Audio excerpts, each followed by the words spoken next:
Hi, welcome to my channel. ಇವತ್ತು ನಾನು ಜರ್ದೋಸಿಗೆ use ಮಾಡ್ತಾರಲ್ಲ, ಈ ಥರ ಸಣ್ಣ ಸಣ್ಣ ಮಣಿ, ಇದಕ್ಕೆ ಸಕ್ಕರೆ ಮಣಿ ಅಂತ ಕರೀತಾರೆ. ಇದನ್ನು ಯೂಸ್ ಮಾಡಿಕೊಂಡು ಎಂಬ್ರಾಯ್ಡ್ರಿ ಡಿಸೈನ್ ಯಾವ ಥರ ಮಾಡೋದಂತ ತೋರಿಸ್ತೀನಿ. ನಾನಿಲ್ಲಿ ಹಾಫ್ ಸರ್ಕಲ್ದು ಒಂದು ಹಾಕ್ಕೊಂಡಿದ್ದೀನಿ ನೋಡಿ, ಟ್ರೇಸ್ ಮಾಡ್ಕೊಂಡಿದ್ದೀನಲ್ಲ, ಅದಕ್ಕೆ ಸಕ್ಕರೆ ಮಣಿಗಳನ್ನ ಒಂದೊಂದೇ ಹಾಕ್ಕೊಳ್ಬೇಕು. ನೀಡೆಲ್ಲ ನಾನು ಮೇಲೆ ತೊಗೊಂಡಿದ್ದೀನಿ, ಒಂದೊಂದೇ ನಿಧಾನಕ್ಕೆ ಹಾಕ್ಕೊತಾ ಇದ್ದೀನಿ. ಅದು ತುಂಬ ಸಣ್ಣದಾಗಿರುತ್ತೆ, ಕೈಗೆ ಸಿಗೋದಿಲ್ಲ. ನೀವು ಉದ್ದುದ್ದ ಬೇಕಾದರೂ ಹಾಕೋಬೋದು, ಹಾರಿಜೆಂಟಲ್ ಆಗು ಹಾಕೋಬೋದು, ವರ್ಟಿಕಲ್ ಆಗೂ ಹಾಕೋಬೋದು, ಹೆಂಗೆ ಬೇಕಾದರೂ ಹಾಕೋಬೋದು. ನಾನಿಲ್ಲಿ ತೋರಿಸ್ತಿರೋದು ಒಂದು ಸಿಂಪಲ್ ಬಾರ್ಡರ್ ಡಿಸೈನ್.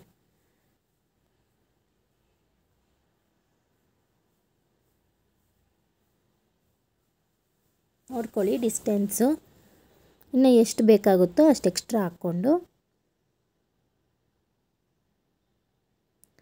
ನೀಡಲ್ನ ಒಳಗಡೆ ಹಾಕ್ಕೊಳ್ಳಿ. ಇದು ನಿಮಗೆ ಬ್ಲೌಸ್ ಎಂಬ್ರಾಯ್ಡ್ರಿಗೆಲ್ಲ ಸ್ವಲ್ಪ ಜಾಸ್ತಿ ಯೂಸ್ ಮಾಡ್ತಾರೆ, ಅದನ್ನು ಯೂಸ್ ಮಾಡ್ಕೊಂಡು ಹೆಂಗೆ ಮಾಡೋದಂತ ತೋರಿಸ್ತಾ ಇದ್ದೀನಿ. ಮತ್ತು ಪಕ್ಕದಲ್ಲೇ ನೀಡಲ್ ತಗೊಂಡು ಮತ್ತೆ ಒಂದಷ್ಟು ಮಣಿಗಳನ್ನ ಪೊಣಿಸ್ಕೋಬೇಕು.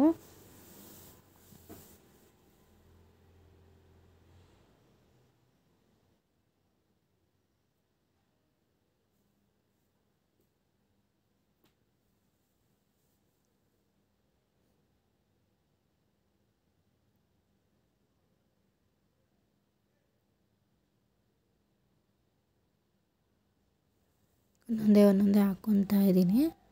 ಮತ್ತು ನೀವೆಲ್ಲ ದಾರಕ್ಕೆ ತಗೊಂಡು ಮತ್ತೆ ನೀವು ಡಿಸ್ಟೆನ್ಸ್ ನೋಡ್ಕೋಬೇಕು. ಇನ್ನೂ ಎಷ್ಟು ಬೇಕಾಗುತ್ತೆ ಅಷ್ಟು ಮತ್ತೆ ಎಕ್ಸ್ಟ್ರಾ ಮಣಿಗಳನ್ನ ಹಾಕ್ಕೊಂಡು ನೀಡಲ್ನ ಒಳಗಡೆ ಹಾಕ್ಕೊಂಡು ಲಾಕ್ ಮಾಡ್ಕೋಬೇಕು.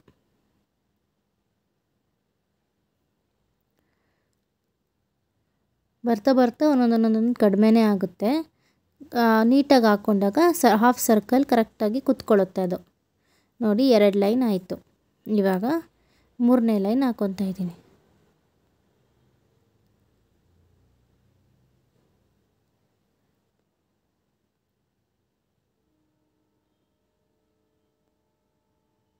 ನಿಧಾನ ಮಾಡ್ಕೊಳ್ಳಿ, ಕೈ ಚುಚ್ಕೊಳ್ಳೋ ಚಾನ್ಸಸ್ ಇರುತ್ತೆ.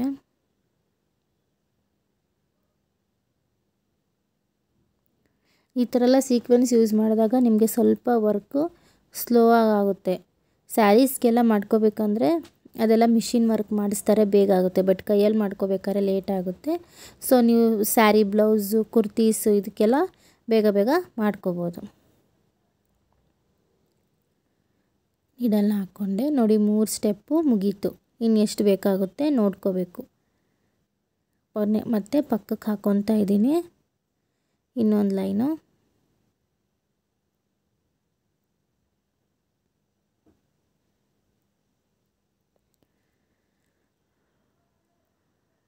ನೀವು ಕೈಯಲ್ಲಿ ಮಾಡೋದ್ರಿಂದ ತುಂಬ ಕಾಂಪ್ಲಿಕೇಟೆಡ್ ವರ್ಕ್ಸು ತೊಗೊಳಕ್ಕಾಗಲ್ಲ. ಸಿಂಪಲ್ಲಾಗಿ ನೀವು ಯಾವ ಥರ ಗ್ರ್ಯಾಂಡಾಗಿ ಮಾಡ್ಕೋಬೋದು ವರ್ಕ್ನ.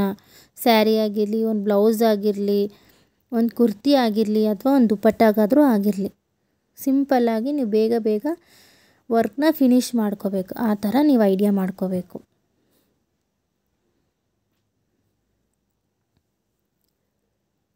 ನೋಡಿ, ಮತ್ತೆ ಎಷ್ಟು ಬೇಕೋ ತಗೊಂಡು,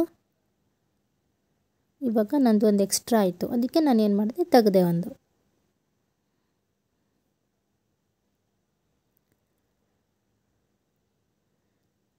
ನೋಡಿ, ಕಡಿಮೆ ಮಾಡ್ಕೊಂಡು ಬರ್ತಾ ಅದಾಗದೇ ಹಾಫ್ ಸರ್ಕಲ್ ಫಾರ್ಮೇಷನ್ ಆಗುತ್ತೆ. ನೀವು ಏನು ರಿಸ್ಕ್ ತೊಗೊಳಂಗೆ ಇಲ್ಲ. ಇವಾಗಿನ್ನ ಒಂದು ಕಡಿಮೆ ಹಾಕಿದ್ರೆ ಅದಾಗದೇ ಫಾರ್ಮೇಷನ್ ಆಯಿತು ಡಿಸೈನ್.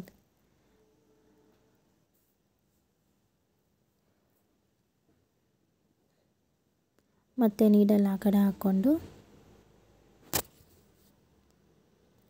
ಲಾಕ್ ಮಾಡಿಕೊಂಡ್ರೆ ನೋಡಿ, ಬೇಸಿಕ್ ಒಂದು ಡಿಸೈನು ನಿಮಗೆ ಕಂಪ್ಲೀಟ್ ಆಯಿತು. ಈಗ ಎಲ್ಲ ಆದಮೇಲೆ ನಾನಿವಾಗ ಈ ಥರ ಕರ್ವ್ಸ್ ಇರೋದನ್ನು, ಬಳ್ಳಿ ಟೈಪ್ ಸುತ್ಕೊಂಡಿರೋದನ್ನು, ನಾನು ಅದನ್ನು ಚೈನ್ ಸ್ಟಿಚ್ಚಲ್ಲಿ ವರ್ಕ್ ಮಾಡ್ಕೊತಾ ಇದ್ದೀನಿ.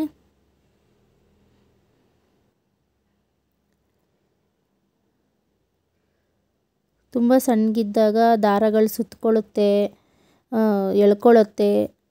ಸೊ ನಿಧಾನಕ್ಕೆ ನೋಡಿಕೊಂಡು ವರ್ಕ್ ಮಾಡ್ಕೊಬೇಕಾಗುತ್ತೆ.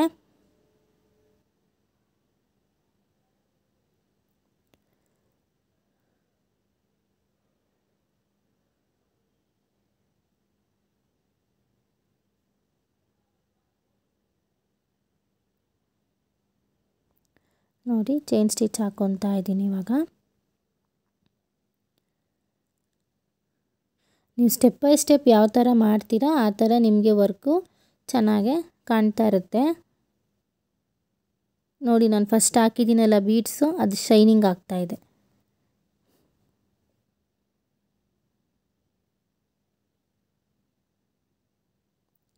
ಚಿಕ್ಕ ಚಿಕ್ಕದಾಗಿ ತಗೋತಿದ್ದೀನಿ, ಯಾಕಂದರೆ ಆ ಕರು ಶೇಪು ನಿಮಗೆ ಬರೋದಿಲ್ಲ ತುಂಬ ದೊಡ್ಡದಾಗಿ ತೊಗೊಂಡ್ರೆ ಅಂತ ನಾನು ಚಿಕ್ಕ ಚಿಕ್ಕದಾಗಿ ತೊಗೊತಾ ಇದ್ದೀನಿ.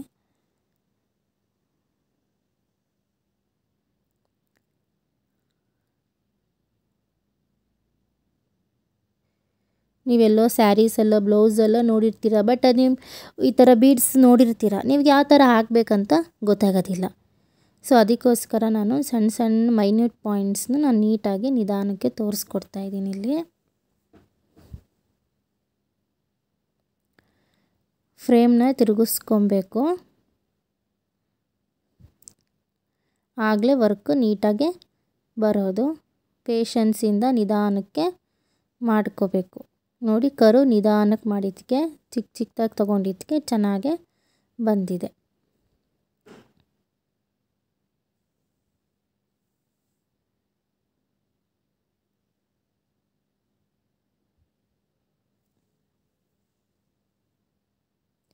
ಯಾವಾಗಲೂ ಬ್ಲ್ಯಾಕಲ್ಲೇ ತೋರಿಸ್ತಿದ್ದೆ ಕ್ಲಾತು, ಇವತ್ತು ಗ್ರೀನ್ ಕಲರ್ ಅಂದರೆ ಬೇರೆ ಥರ ಬಟ್ಟೆಯಲ್ಲೂ ಮಾಡ್ಬೋದು.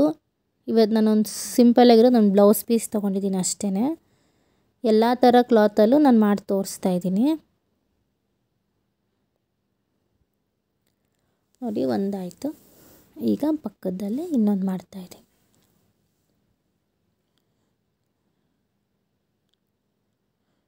ಯಾರು ಬೇಕಾದರೂ ಕಲಿಬೋದು ಇದನ್ನು, ಚಿಕ್ಕ ಮಕ್ಕಳಿಂದ ವಯಸ್ಸಾಗಿರೋರ್ವರೆಗೂ ಮಾಡ್ಬೋದು. ಈಸಿ ಇದೆ ವರ್ಕ್ಸು.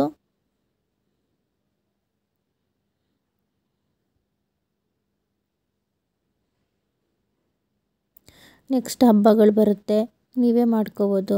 ಮಾಮೂಲಿ ಪ್ಲೇನ್ ಕುರ್ತಿನ ಸ್ಟಿಚ್ ಮಾಡಿಸ್ಕೊಂಡ್ಬಿಟ್ಟು ನಿಮ್ಗೆ ಯಾವ ಥರ ಬೇಕಂದರೆ ನೀವೇ ವರ್ಕ್ ಮಾಡ್ಕೋಬೋದು.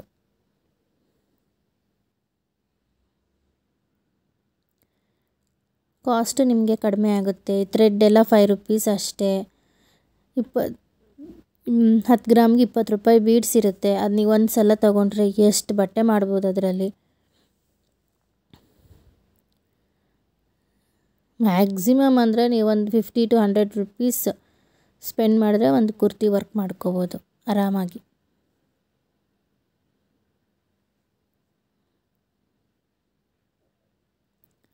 ನೋಡಿ ನಿಧಾನಕ್ಕೆ ಮಾಡ್ಕೊತಾ ಇದ್ದೀನಿ ಒಂದೊಂದೇ.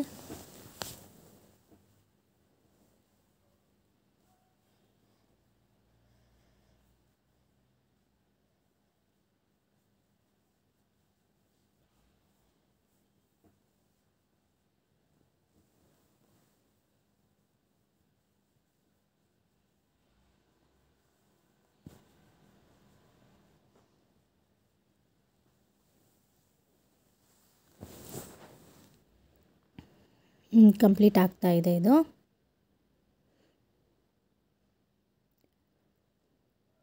ಥ್ರೆಡ್ಗಳು ತುಂಬ ಸುತ್ತಕೊಳ್ಳುತ್ತೆ, ಅದಕ್ಕೆ ನಿಧಾನಕ್ಕೆ ನೋಡಿಕೊಂಡು ಮಾಡ್ಕೋಬೇಕು.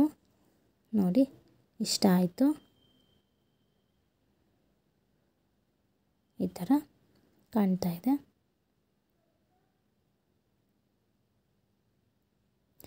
ಪೂರ್ತಿ ಎಲ್ಲ ಆದಮೇಲೆ ಇವಾಗ ನಾನು 2 ಫ್ಲವರ್ಗೂ ಮಧ್ಯೆ ಲಿಂಕ್ ಇದೆಯಲ್ಲ ಡಿಸೈನ್ ಥರ, ಅದಕ್ಕೆ ನಾನು ಬ್ಯಾಕ್ ಸ್ಟಿಚ್ ತೊಗೋತಾ ಇದ್ದೀನಿ. ಇಲ್ಲಿ ನಾನು ಬ್ಲೂ ಕಲರ್ ದಾರ ತೊಗೊಂಡಿದ್ದೀನಿ. ಎಲ್ಲ ಕಲರ್ ಬಟ್ಟೆ ಮೇಲೂ ಇವಾಗ ನಾನು ನೆಕ್ಸ್ಟ್ ಯಾವಾಗಲೂ ಬ್ಲ್ಯಾಕು ಅಥವಾ ವೈಟ್ ತೋರಿಸ್ತಿದ್ದೆ, ಇವಾಗ ಗ್ರೀನ್ ಏನಕ್ಕೆ ತೋರಿಸ್ತೀನಿ, ಅದ್ರ ಮೇಲೆ ಯಾವ ಥರ ಕಲರ್ಸ್ ತೊಗೊಂಡು ವರ್ಕ್ ಮಾಡೋದಂತ ನಾನು ತೋರಿಸ್ತಾ ಇದ್ದೀನಿ. ನಾನು ಬ್ಯಾಕ್ ಸ್ಟಿಚ್ ಹಾಕ್ಕೊತಾ ಇದ್ದೀನಿ.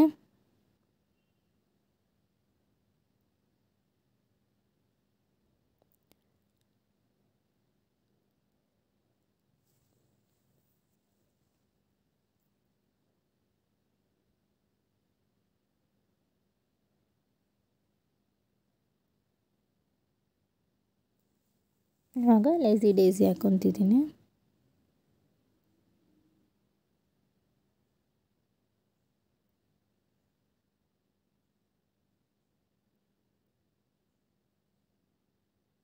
ನೋಡಿ ಸ್ವಲ್ಪ ಜೋರಾಗಿ ಹೇಳಿದೆ, ಅವೆರಡು ಕ್ಲೋಸ್ ಆಯಿತು. ಈ ಥರ ಆಗ್ತಾ ಇರುತ್ತೆ. ಅದಕ್ಕೆ ಪೇಷನ್ಸಿಂದ ಮಾಡ್ಕೋಬೇಕು, ಆವಾಗ ಏನೂ ಆಗೋದಿಲ್ಲ. ಚೈನ್ ಸ್ಟಿಚ್ಗಿಂತ ಬ್ಯಾಕ್ ಸ್ಟಿಚ್ ಸ್ವಲ್ಪ ಬೇಗ ಆಗುತ್ತೆ. ನೀವು ಅದು ನಾನು ಚೈನ್ ತೋರಿಸಿದ್ನಲ್ಲ ಅದಕ್ಕೂ ಬೇಕಾದರೂ ನೀವು ಬ್ಯಾಕ್ ಸ್ಟಿಚ್ ಹಾಕೋಬೋದು.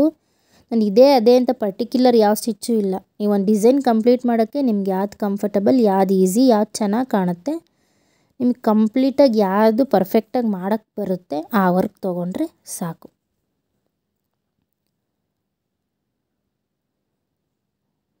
ನೋಡಿ ಎಲ್ಲ ಆದಮೇಲೆ ಎಲ್ಲ ಲೇಸಿ ಡೇಸಿ ಎಲ್ಲ ಹಾಕ್ಕೊಂಡಾದ್ಮೇಲೆ ಈ ಥರ ಕಾಣ್ತಿದೆ. ಅಷ್ಟೇ ಸಿಂಪಲ್ಲಾಗಿತ್ತು. ಇವಾಗ ಎಷ್ಟು ಗ್ರ್ಯಾಂಡ್ ನೋಡಿ, ಈ ಥರ ನಾನು ಪೈಪ್ ಬೀಡ್ಸ್ನ ಆ ಲೇಸಿ ಡೇಸಿದೊಳಗೆ ಹಾಕ್ಕೋತಾ ಇದ್ದೀನಿ.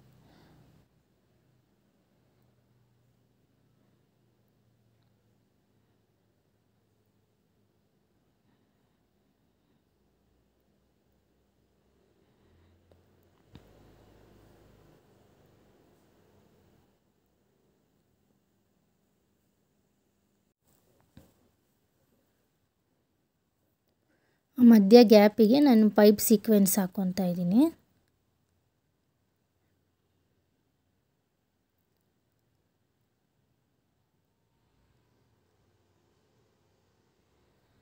ಸಿಂಪಲ್ಲಾಗಿ ಸೀಕ್ವೆನ್ಸ್ನೆಲ್ಲ ಯೂಸ್ ಮಾಡಿಕೊಂಡು ಗ್ರ್ಯಾಂಡಾಗಿ ಒಂದು ಡಿಸೈನ್ ಮಾಡೋದು ತೋರಿಸಿದ್ದೀನಿ. ಇದಕ್ಕೆ ನಿಮ್ಮ ಕ್ರಿಯೇಟಿವಿಟಿ ಎಲ್ಲ ಯೂಸ್ ಮಾಡಿಕೊಂಡು ಮಾಡ್ಕೋಬೋದು.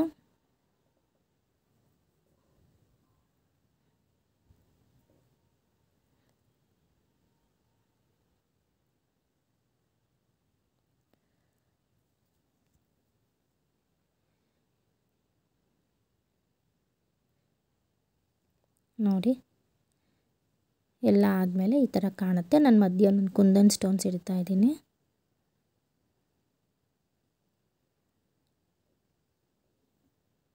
ಇದ್ರ ಮೇಲೆ ನಿಮಗೆ ಲೈಟ್ ಬಿದ್ದಾಗ ಫುಲ್ ಶೈನಿಂಗ್ ಆಗುತ್ತೆ.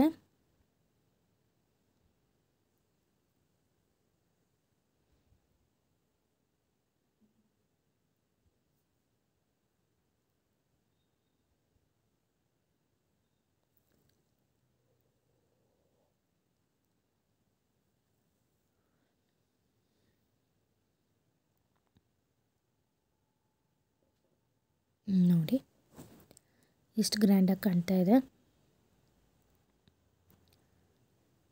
ಸಿಂಪಲ್ಲಾಗಿ ಒಂದು ಬಾರ್ಡರ್ ಡಿಸೈನ್ ರೆಡಿ ಆಯಿತು. ಕಂಪ್ಲೀಟ್ ಆದಮೇಲೆ ಈ ಥರ ಕಾಣುತ್ತೆ. Thank you. ಲೈಕ್ ಮಾಡಿ, ಶೇರ್ ಮಾಡಿ, ಸಬ್ಸ್ಕ್ರೈಬ್ ಮಾಡಿ.